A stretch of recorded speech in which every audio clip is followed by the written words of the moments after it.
Bon, donc, bon, peut-être me présenter très rapidement. Donc, je suis Alexandre Serre, enseignant-chercheur en sciences de l'infocom, donc non philosophe, vous m'excuserez, sciences de l'information et de la communication, et je suis maître de conférence à l'université de Rennes 2 et co-responsable enfin, plus exactement co-responsable d'une petite structure qui s'appelle l'Urfist de Bretagne, Pays de la Loire, donc je ne sais pas, dont vous avez peut-être entendu parler, donc qui s'inscrit dans un réseau de structures, donc 7 urfistes en France, qui travaillent sur la question de la formation des étudiants, notamment des doctorants, mais aussi des enseignants et des bibliothécaires, formation aux usages de l'information en général, donc à l'infodoc plus particulièrement.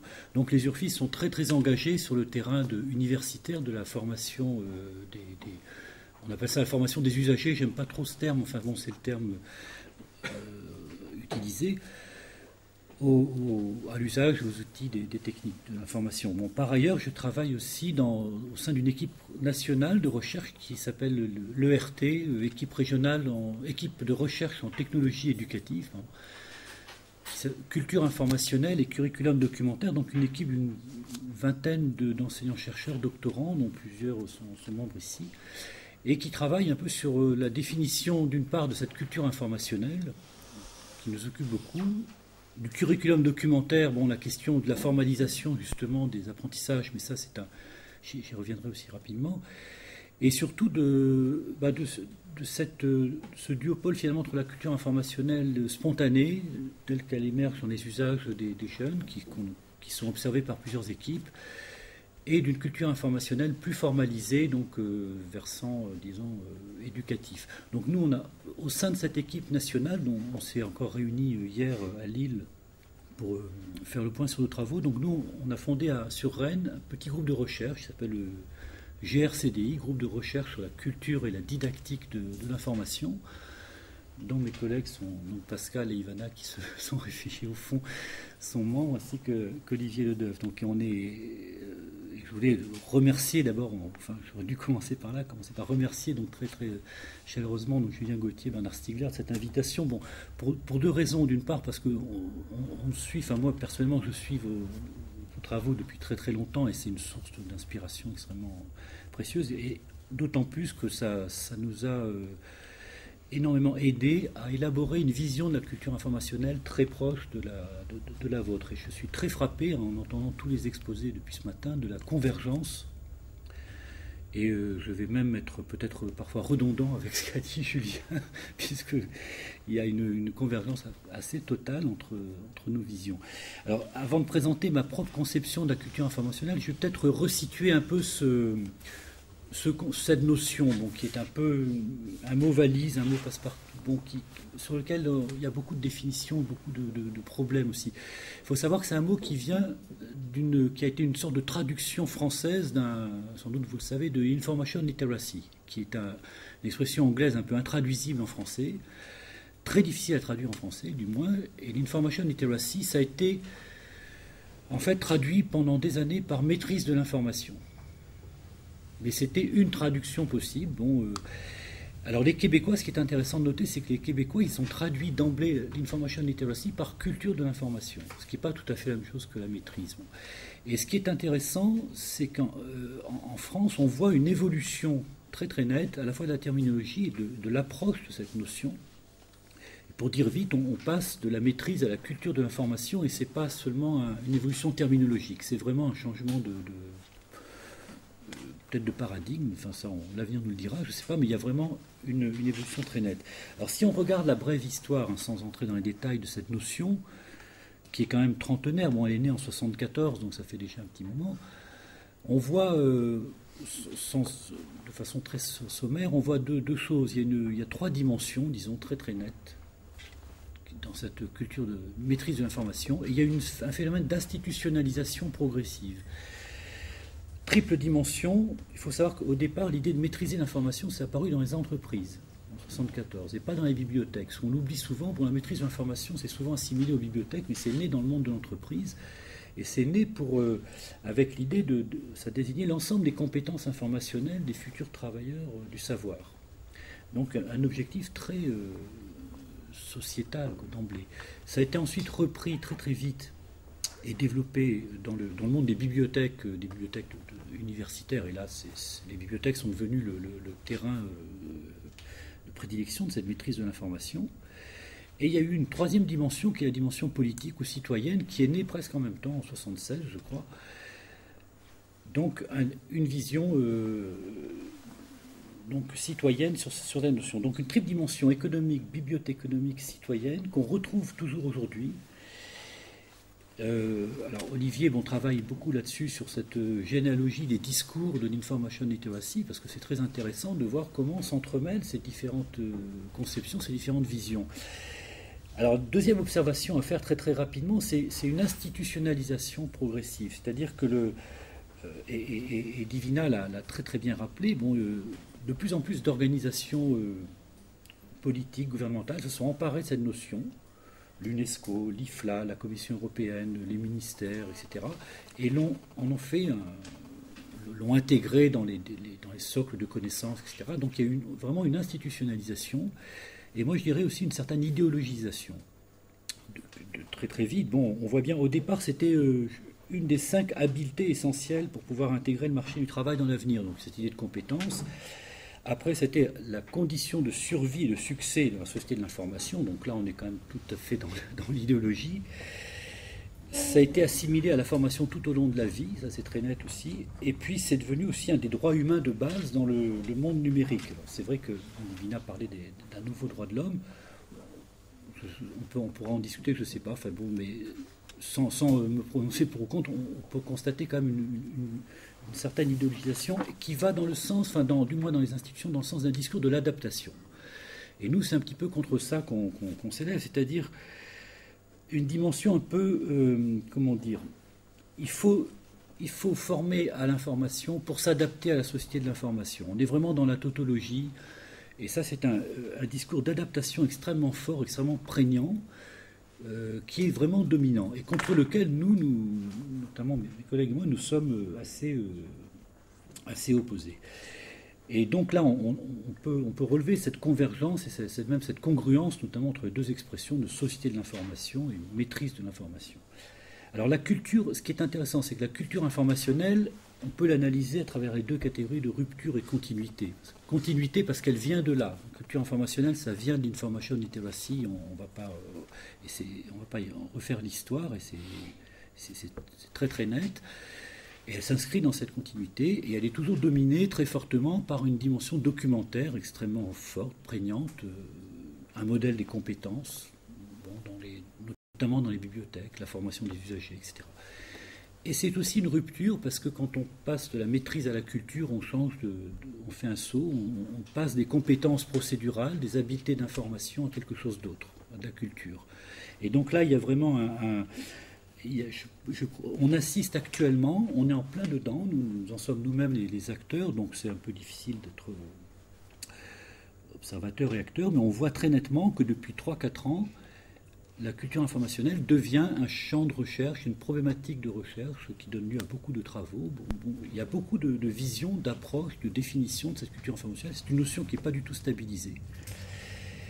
Et le passage de la maîtrise à la culture de l'info, ça traduit, ça exprime au moins 3 grandes évolutions. D'abord, au plan éducatif, il y a une remise en cause très très nette des approches procédurales qui sont toujours dominantes officiellement, mais disons que dans le milieu, sur le terrain, on sent quand même une évolution vers une remise en cause du modèle des compétences et de l'approche purement procédurale, notamment des formations documentaires. Au plan théorique, donc la culture informationnelle, je l'ai dit, c'est une notion qui est plus riche, qui est plus complexe, donc qui suscite tout un champ de recherche qui commence à se structurer. L'ERT est un acteur d'ailleurs là-dessus assez important, je pense. Et au plan idéologique, parler de culture informationnelle, ça permet de sortir du discours adaptationniste, enfin, ça permet de rompre un peu avec cette tautologie de former à l'information, etc. Alors, maintenant, quand on parle de culture informationnelle, c'est un mot valise, je l'ai dit. Déjà, le mot culture lui-même, il a au moins une 50aine d'acceptions, donc je ne vais pas vous en faire la liste. Disons que globalement, pour me situer ma propre approche, bon, tout le monde sait qu'il y a deux grandes... Il y a la culture informationnelle au sens sociologique du terme, ou anthropologique, c'est-à-dire l'ensemble des pratiques, des usages, la culture spontanée des gens. Donc on peut parler de culture informationnelle des élèves, des étudiants, etc. Et puis il y a la culture informationnelle versus éducatif, projet éducatif, ensemble de connaissances, de savoirs, plus ou moins formalisés. Bon, moi je me situe clairement... avec mes collègues du GRCDI, dans ce deuxième pôle, ça n'invalide pas du tout le premier. Et je pense, pour rebondir sur la discussion tout à l'heure, je pense que, et c'est un des objets des travaux de l'ERT, c'est fondamental de partir des pratiques réelles, des usages et donc de la culture informelle et informationnelle, si j'ose dire, des élèves. Il faut absolument s'emparer de ces pratiques, mais pour les amener vers un projet éducatif qui serait plus élaboré. Alors pour moi, je représentais ma propre approche. Là, je n'engage pas du tout mes collègues qui peuvent être tout à fait... Enfin, ils interviendront s'ils voudront. Donc, pour proposer une vision sur trois plans. Donc, penser la culture informationnelle à partir de la question de la technique. Et là, je rejoins tout de suite donc Bernard Stiegler et Julien Gauthier. Donc à partir de la question de la technique et de la question des supports et des hypomnématas. Deuxièmement, développer une approche globale, ouverte, non exclusive de cette culture informationnelle, c'est-à-dire une culture qui engloberait toutes les facettes de l'information, qui ne se limiterait pas à la stricte information, documentation, la seule recherche d'information. Donc une culture informationnelle qui engloberait ou qui articulerait la culture des médias, l'éducation aux médias, mais aussi, et ça c'est vraiment un débat, la culture informatique. Je pense qu'il faut vraiment articuler beaucoup plus fortement ces trois ensembles. Information au sens l'infodoc, informatique et médias. Et enfin, troisième axe que je ne cesse d'essayer de développer, c'est la question des finalités. Je pense pour penser la culture informationnelle, il faut poser et reposer sans cesse la question des finalités politiques, éducatives. Si c'est un projet éducatif, on est obligé de la situer d'abord les finalités, c'est-à-dire former à quoi, pourquoi, qu'est-ce qu'on veut faire.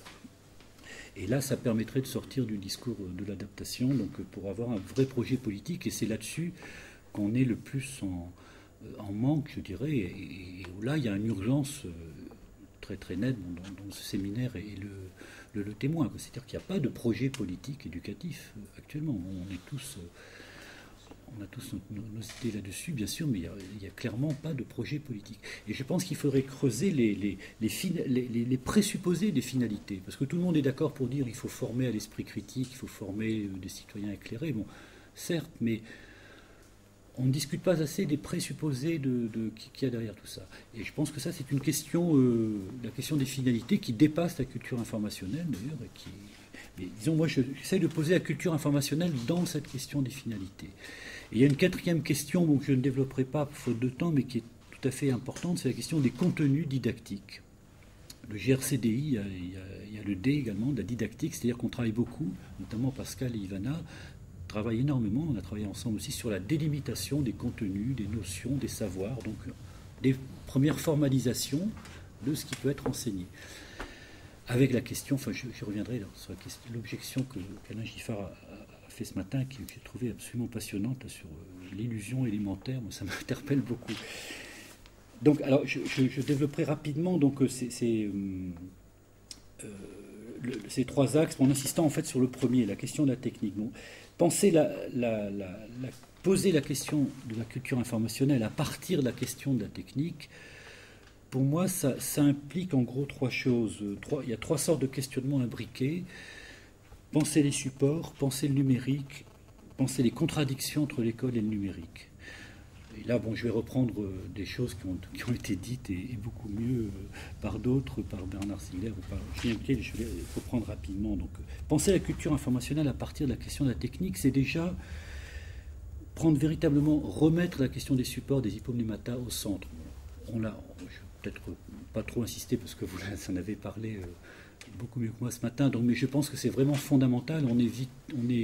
On peine vraiment à lutter contre cette impensée de la technique en France, contre l'occultation de la technique, notamment dans le monde enseignant.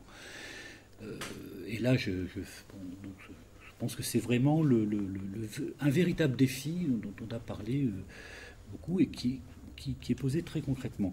Je crois qu'il y a toujours une prégnance des discours pro, anti ou atechniques en France, mais jamais des discours permettant de penser vraiment la technique. On est toujours dans des combats totalement stériles, technophiles, technophobes, etc., bon, qui n'ont aucun intérêt, ou bien dans une sorte d'atechnique, c'est-à-dire une occultation, une vision totalement idéale des choses, et un mépris. Bon, je crois que c'est pas seulement un impensé philosophique, ça se traduit très concrètement. Moi, je le vis, comme beaucoup de profs, très douloureusement au quotidien, dès qu'on veut utiliser un peu les hypomnématas, justement, on est à l'université, bon, c'est une catastrophe. Je veux dire, l'intégration concrète des TIC à la pédagogie, c'est un parcours du combattant.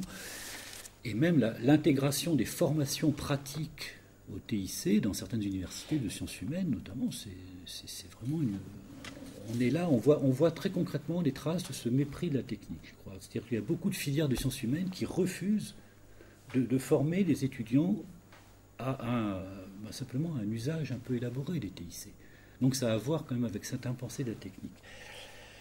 Alors je pense que l'impensée de la technique, c'est aussi lutter contre ce que Régis Debray appelait les dragons entre la technique et nous, c'est-à-dire la vision idéale des processus cognitifs, la croyance en la prétendue neutralité de l'outil, etc. Enfin, la dénégation des techniques, bon, tout ce qu'il avait pointé très justement dans le cours de médiologie générale.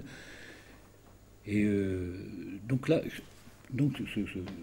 je passe là-dessus. Donc je crois que c'est vraiment le premier point, c'est penser les supports, les hypomnématas, et ça c'est le point fondamental. Alors deuxième point, justement, toujours sur cette pensée des techniques, c'est la formation initiale des enseignants. Bon, là aussi, je rejoins tout ce qui a été dit. Alors, je ne sais pas s'il faut rendre obligatoire dans la préparation des CAPES et des agrégations cette formation-là.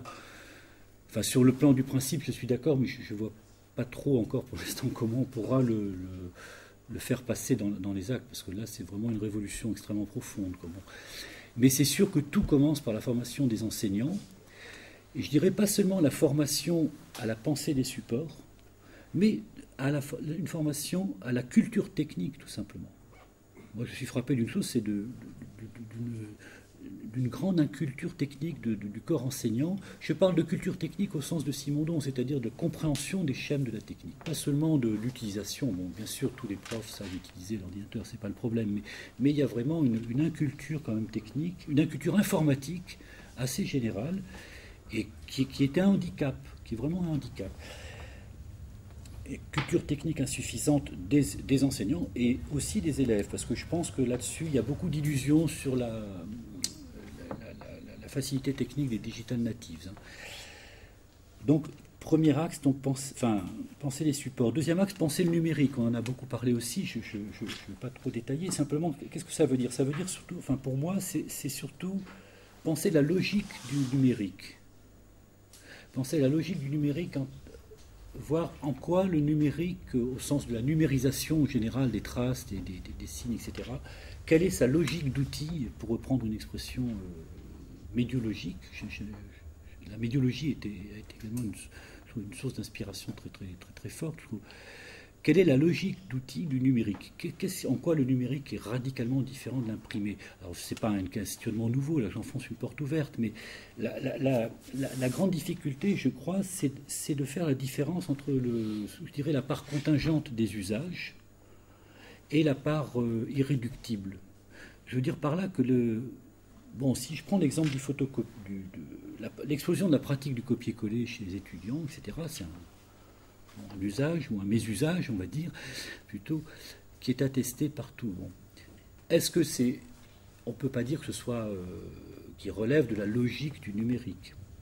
Il accompagne l'explosion du numérique, mais il ne relève pas de la logique du numérique. C'est un usage qu'on pourrait combattre, qu'on peut diminuer, qu'on peut même arriver à supprimer dans certains cas. En revanche, la manipulation des traces, la manipulation au sens propre du terme, la manipulation des traces et de la trame des textes, des images, elle est vraiment au cœur du numérique. Et là, je crois que l'école, on est loin d'avoir tiré toutes les conséquences de cette plasticité du numérique, notamment sur les apprentissages, sur le savoir, etc. Ce qui caractérise le numérique, pour moi, c'est ça, c'est la plasticité, cette recombinaison infinie que Bruno Bachimon a très très bien montré en ce qui concerne l'image, et qu'on a beaucoup de mal à penser, enfin, même s'il y a beaucoup de travaux qui ont été faits là-dessus, bien sûr, mais je veux dire, on a du mal aussi à en tirer les conséquences au niveau pédagogique de cette plasticité fondamentale. Et là, on est dans une logique d'outils qui est irréductible, qui nous dépasse, tandis que les usages ou les mésusages sont d'un autre ordre, c'est plus contingent. Alors, troisième axe, c'est le pensée support, pensée numérique, penser les contradictions entre l'école et le numérique. Là, je rebondis complètement sur ce qu'a, et je vais peut-être prolonger un peu ce qu'a dit Julien, c'est-à-dire que je crois que l'école est effectivement heurtée de plein fouet par l'explosion du numérique, et qu'il y a eu un enchevêtrement de crises qui ne sont pas provoqués par le numérique, mais dans lequel le numérique joue un rôle quand même certain. Bon, crise des temporalités, crise de l'attention, crise de l'autorité, je ne sais pas si vous en avez parlé, crise des modes de transmission et d'apprentissage. Bon, il y a plein d'autres causes, bien entendu, et toute la question, là aussi, c'est de déterminer, toute la difficulté, c'est de déterminer qu'est-ce qui est de l'ordre de l'irréductible. Quelle est la contradiction irréductible et quelle est la contradiction secondaire, je dirais, enfin, qui peut être résolvable. On voit bien que une contradiction fondamentale qu'on a évoquée tout au long de la journée, c'est la temporalité, le choc des temporalités, bon, le temps long d'apprentissage, le temps court du numérique, etc., la crise de l'attention avec comment combiner ces deux modes de lecture, comment combiner le mode de lecture qui est dominant maintenant chez les jeunes, donc la lecture zapping, l'hyper attention, etc., et la deep attention, la lecture profonde. J'envoie d'ailleurs un article de Nicolas Carr, un journaliste américain qui a fait un article pas mal sur est-ce que Google nous rend idiots. Vous avez peut-être vu ça, où il dit la lecture profonde qui était auparavant naturelle est devenue une lutte. Mais il ne le dit pas à propos des jeunes, il le dit à propos de lui-même et des internautes. Donc là, on est vraiment dans une contradiction. Et là-dessus, je pense, sur ce point très précis, je pense qu'une véritable éducation à l'information pourrait peut-être réunir ces deux logiques disjointes de l'imprimé et du numérique. C'est-à-dire que, notamment à travers entre autres, pas seulement, mais entre autres, un thème qui me tient beaucoup à cœur, sur lequel j'ai un peu travaillé, c'est la question de l'évaluation de l'information. C'est apprendre à évaluer, à identifier, à qualifier l'information sur le web. Et on voit bien qu'à travers ce problème-là, qui est central, hein, puisque l'évaluation repose sur la capacité des internautes aujourd'hui, qui ne sont pas du tout formés à ça. On voit bien que si on voulait vraiment former à l'évaluation, ce qu'on ne fait pas, il faudrait réhabiliter, ça impliquerait de réhabiliter de la lenteur, de l'arrêt sur image, c'est pas du décodage de l'image, mais c'est vraiment apprendre à identifier, à faire une analyse très très forte d'un site web. Donc il faudrait développer une sorte de nouvelle herméneutique, de nouvelle philologie aussi, selon le mot de Bruno Bachimon qui parlait de la philologie des images, pour retracer toute la succession des versions, par exemple, d'une image, voir la succession des traces d'un texte, rendre visible des réseaux d'acteurs à travers les outils, etc. Donc là, il y a tout un travail extrêmement intéressant qui pourrait être mené et qui réhabiliterait des logiques de lenteur, d'analyse, de rigueur, etc. Donc je pense qu'il faut faire l'éloge de la lenteur. Au plan pédagogique, il va être urgent de ralentir dans l'enseignement. Il y a sur un autre plan, toujours cette crise de l'éducation, c'est la crise de l'autorité. Enfin, deux mots là-dessus, mais pour montrer aussi qu'il y a une contradiction fondamentale. On a parlé du web de zéro, justement, le web social, et il est clair que cette démocratisation sans précédent du savoir, enfin de la production de l'information, cette distribution des expertises, ce modèle horizontal, rhizomatique, etc., c'est-à-dire c'est une sorte de plan d'immanence un peu radical. Il heurte de plein fouet le modèle scolaire, le modèle éducatif. Pas seulement le fonctionnement de l'institution éducative, mais même le projet éducatif lui-même. Si on considère, enfin là c'est une discussion, mais qu'un projet éducatif ne peut se concevoir qu'à partir d'un point de transcendance. Il y a forcément quelque part de la transcendance. Bon, on ne peut pas être dans l'immanence permanente. L'éducation est forcément un projet de transmission. Bon. Et là, on voit bien qu'il y a une contradiction absolument totale, irréductible, entre les nouvelles pratiques démocratiques du savoir, etc., le Web 2, et le projet éducatif. Le projet éducatif, pas seulement l'institution. C'est-à-dire que vous avez vu fleurir aussi comme moi cette notion d'école de zéro. On voit un peu, l'éducation de zéro.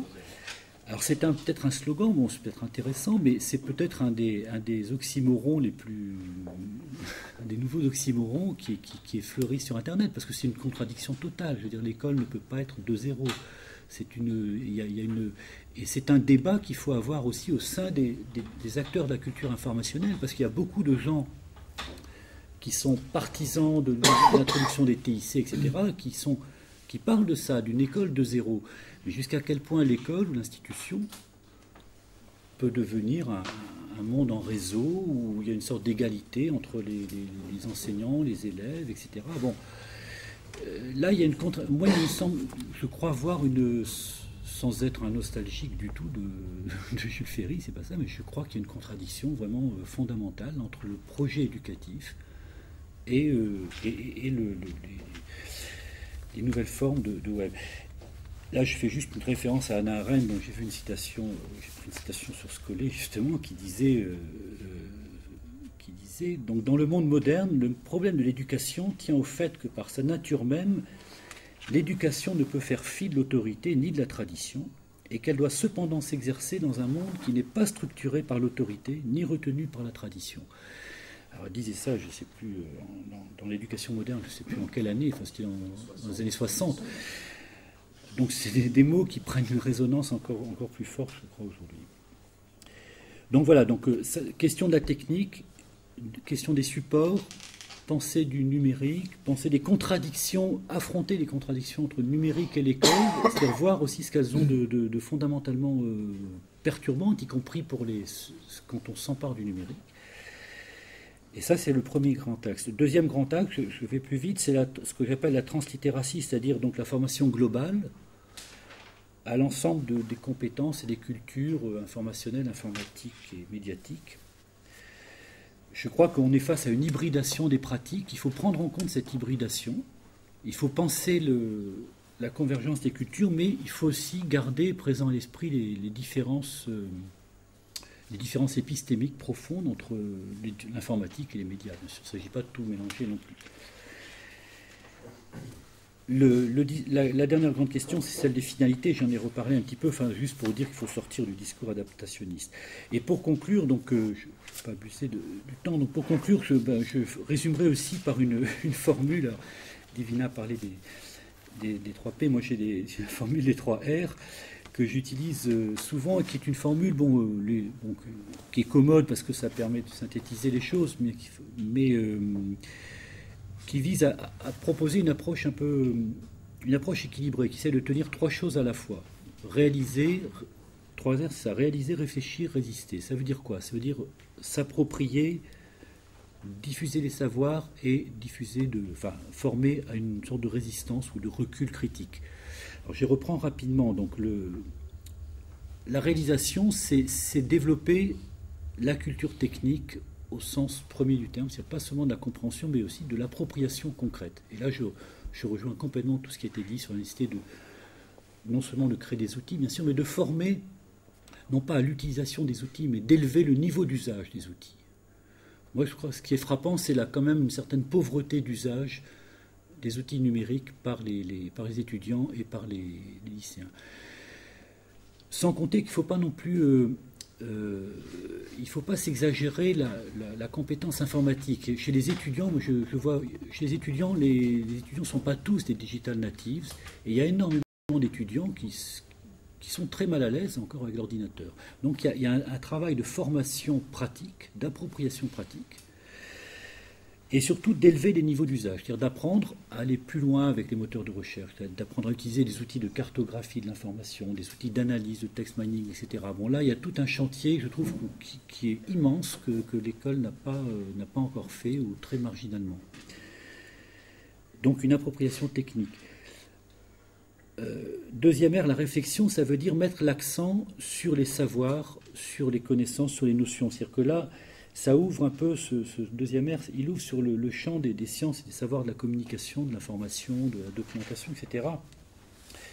Et nous, on est plusieurs à penser que, pour s'en tenir au seul domaine de l'infodoc, donc de la connaissance de l'information, de la documentation, il y a matière à transmission, il y a matière à enseignement, à didactisation, peut-être à discipline.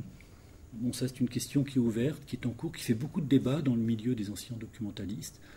Mais en tout cas, il y a matière à savoir. C'est-à-dire que les documentalistes ne sont pas seulement là pour former à des compétences procédurales, mais ils sont là aussi pour former à des notions, à des véritables savoirs.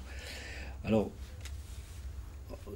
quelle est la question notamment là, c'est que plus qu'ailleurs, on est confronté à l'innovation permanente, qui fait que les savoirs se démodent très très vite, notamment sur la recherche d'information, où ça va à une vitesse folle, et que donc toute la question, c'est de retrouver, ou d'essayer de trouver ou de déterminer des savoirs pérennes, des savoirs les plus stables, les savoirs les plus fondamentaux.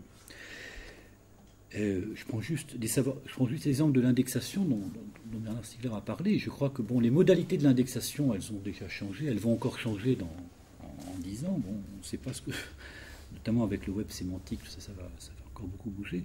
En revanche, la notion d'indexation, la notion de métadonnées, elle n'a pratiquement pas changé depuis Callimac, depuis les Égyptiens. Et donc, former à la compréhension des notions, à ce que c'est que l'indexation, à ce que c'est que les métadonnées, ça me paraît beaucoup plus important que de former à l'usage de telle ou telle modalité technique qui, dans 5 ans, sont peut-être plus valables. Donc là, ça veut dire qu'il faut délimiter les savoirs didactiques, les concepts fondamentaux, les didactiser, Alors ça pose une vraie question, parce que je rebondis sur votre objection de ce matin, moi, qui m'a beaucoup interpellé. Est-ce qu'il peut y avoir des éléments sur le numérique? C'est vrai, je ne crois pas non plus, je suis d'accord avec vous, et on ne sait pas par où commencer dans le numérique. Il n'y a pas de petit A ou de grand A jusqu'au grand Z. On ne peut pas faire le numérique de manière linéaire. 0 et 1. Voilà, c'est 0 et 1. Mais il y a des notions, je pense que dans beaucoup de domaines, il y a quand même des notions stables qui sont antérieures au numérique et qui peuvent l'éclairer, je dirais. Entre autres la notion d'indexation, mais il y en a d'autres, bien sûr.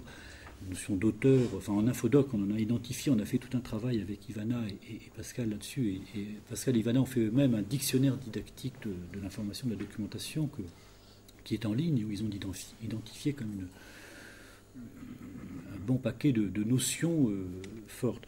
Donc le R, la réflexion, c'est mettre ça au premier plan, c'est faire passer les savoirs au premier plan partout où on peut le faire. Et le troisième R, c'est le résistance au recul, ça veut dire quoi? C'est la dimension citoyenne. Alors résister, c'est un mot à la mode, mais résister à quoi?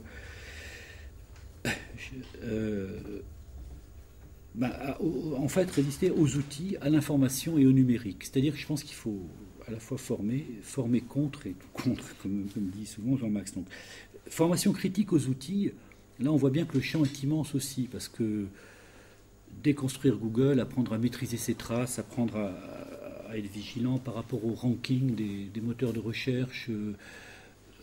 Donc il y a toute une dimension critique très forte, surtout aujourd'hui avec la question des traces, de la traçabilité, etc., qui est fondamentale. Donc il faut vraiment former de manière critique les élèves, ne serait-ce qu'à des choses très simples, reconnaître des liens sponsorisés, de liens naturels sur un moteur de recherche, ce qu'ils ne savent pas toujours faire, et expliquer comment fonctionne, quelle est l'économie qui est derrière Google.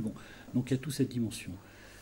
Former contre l'information, c'est pas seulement contre les infopollutions, c'est former aussi au mythe de l'information.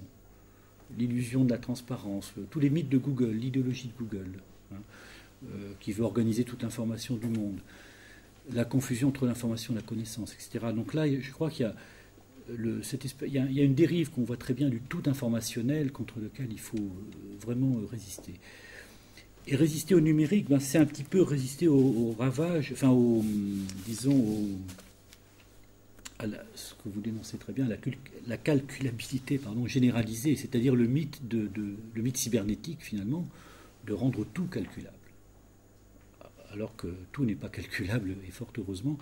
Et donc là, il y a une véritable mise en garde et une formation critique à faire à la fois sur cette calculabilité, sur un autre domaine aussi qui est très très très très important, qui est le temps réel, enfin les risques du temps réel et de cette confusion totale, de cette pression de l'immédiateté, etc. Donc il y a beaucoup d'effets pervers du numérique contre lesquels il faut lutter constamment. Et je pense qu'il faut ajouter une dernière dimension, c'est une dimension autocritique, autoréflexive, sur ses propres comportements informationnels, sur ses propres addictions à Internet ou à tous les hypomnématas. Et on sait bien à quel point les jeunes sont quand même très très dans l'addiction. Donc, si on les prend chacun séparément, chacun de ces trois principes, là, réaliser, résister, réfléchir, tout le monde est d'accord. La difficulté, là aussi, c'est dans la conjonction de ces trois. Il faut faire les trois en même temps, parce qu'en France, on est très très doué pour résister. Là, il n'y a pas de problème, il y a tout un pan des intellectuels, je pense, qui est dans la pure résistance technophobique et contre l'école, contre les technologies. On peut être aussi dans l'appropriation pure et simple, le procédural, la technique. C'est plus dur d'être dans la réflexion uniquement, mais la difficulté, c'est de faire les trois choses en même temps. Et donc voilà, c'est un peu l'approche que j'essaye de développer comme vision de la culture informationnelle.